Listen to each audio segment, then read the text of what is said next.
조 린드너가 지난 7월 1일 사망하였습니다. 그가 고인이 됐다는 것에 애도를 먼저 표하겠습니다.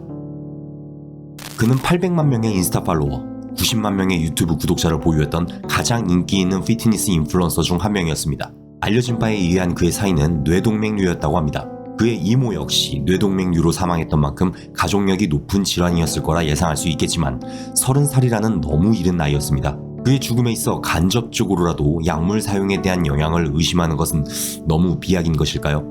저는 그렇지만은 않다고 보는 바입니다. 어떤 약물들을 사용했는지에 대해서는 모두 정확히 알 수는 없지만 죽기 전 마지막 남긴 인스타그램 피드를 통해 적어도 남성 호르몬, 즉 안드로제닉 스테로이드를 사용하고 있었음은 알 수 있으며 그가 사망한 태국이라는 나라는 스테로이드를 비롯한 여러 약물들을 비교적 쉽게 구할 수 있는 곳임은 많은 사람들이 알고 있는 사실입니다.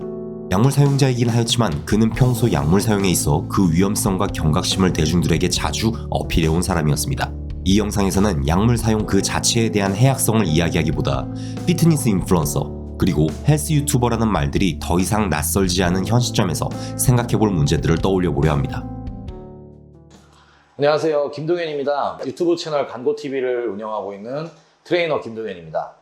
이 정통 보디빌딩을 하는 바디빌딩 선수들만 약물을 사용을 했었는데 근데 지금은 인플루언서 아니면 그냥 유튜버 그냥 SNS를 활용하고 자기의 팔로워랑 구독자를 높이기 위해서 그런 약물을 사용해서 관심을 얻게 되는 그런 방법으로 이득을 취하려는 사람들이 굉장히 많아졌어요.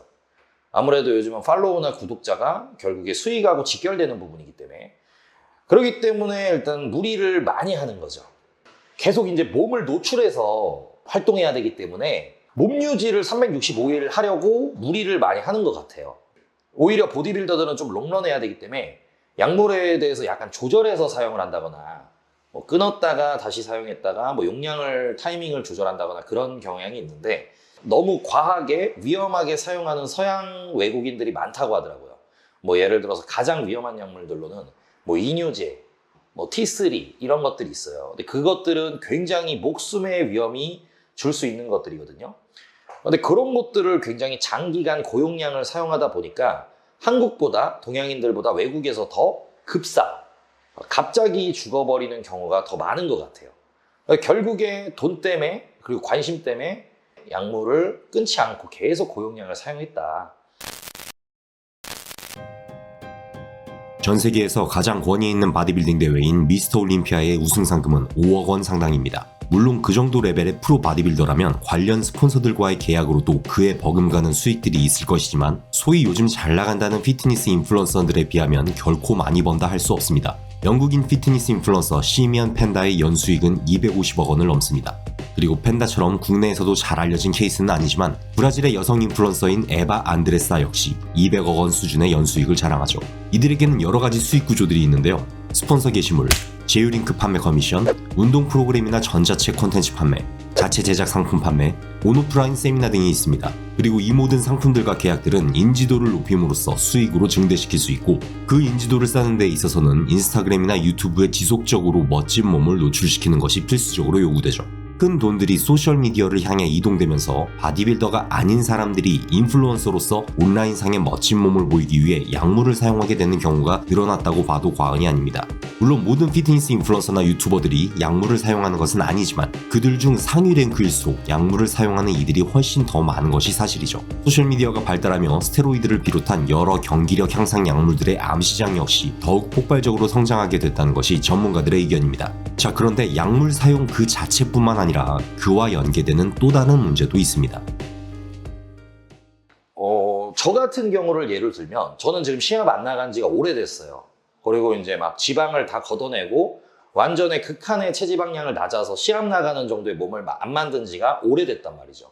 근데 그러므로 인해도 뭐 토크라든지 다른 여러 가지 테마라든지 티칭이라든지 충분히 유튜브나 뭐 SNS의 활동이 가능한데 일반적인 헬스 유튜버들은 자기가 몸을 노출하고 자기가 현재 만들어져 있는 몸 상태나 낮은 체지방을 보여주는 것이 아니면 따로 컨텐츠나 어떤 주제거리가 없기 때문에 더 무리하는 것 같아요. 뭔가 올릴 게 없는 거죠. 활동할 수 있는 것도 없고 관심을 받거나 노출할 수 있는 게 소재 자체가 없기 때문에 그게 헬스하는 유튜버들이나 SNS 스타들의 한계점이다. 근데 왜 그거를 자꾸 약물로만 그리고 1년 내내 유지하는 낮은 체지방으로만 감당하려고 하는지 그게 굉장히 잘못된 시스템이고 문화다라고 생각을 해요. 근데 물론 제가 특이 케이스긴 하지만 저는 뭐 그렇게 낮은 체지방이나 시합 나갈 몸을 안 만들고도 충분히 활동도 하고 있고 잊혀지지 않고 화제도 되고 있는데 그 사람들은 꼭 약물을 사용해서 낮은 체지방을 노출하면서 컨텐츠를 만들어야만 한다는 그 강박관념이 있다는 거죠.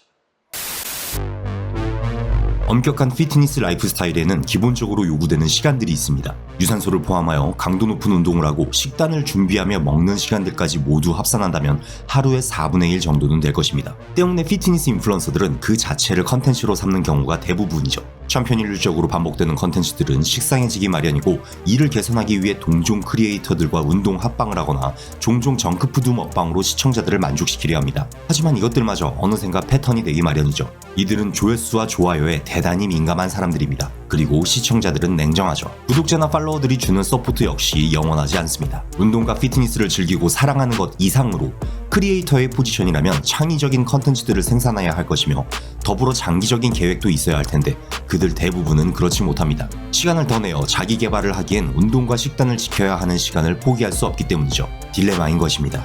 때문에 약물 사용을 해가며 더 자극적인 비주얼의 몸을 만들어 대중들에게 노출하는 쪽으로 방향이 정해지는 경우가 있을 수밖에 없죠. 최근 한국의 모 헬스 유튜버 역시 건강한 피트니스 라이프 스타일을 유지하다 약물을 사용하며 프로카드에 도전하는 컨텐츠를 선보였습니다. 그의 도전에 갈채를 보내는 사람들이 있지만 눈살을 찌푸리는 사람들 역시 존재할 수밖에 없겠습니다. 시대의 흐름과 미디어의 진화에 있어 하위적으로 생겨날 수밖에 없는 당연한 현상들로 봐야 하는 것일까요? 이에 대한 답변은 쉽게 내릴 수 없겠지만 한 가지 확실한 것은 있습니다. 생명은 소중하다는 것이죠.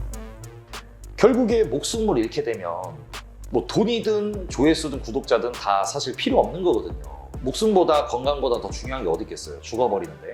근데 그 사람들도 뭐 죽기야 하겠어? 혹시 목숨을 잃기야 하겠어? 라는 생각으로 계속 진행을 했던 건데 몸에 무리가 와도 컨텐츠를 올려야 되고 영상을 올려야 되기 때문에 무리를 한 거란 말이죠.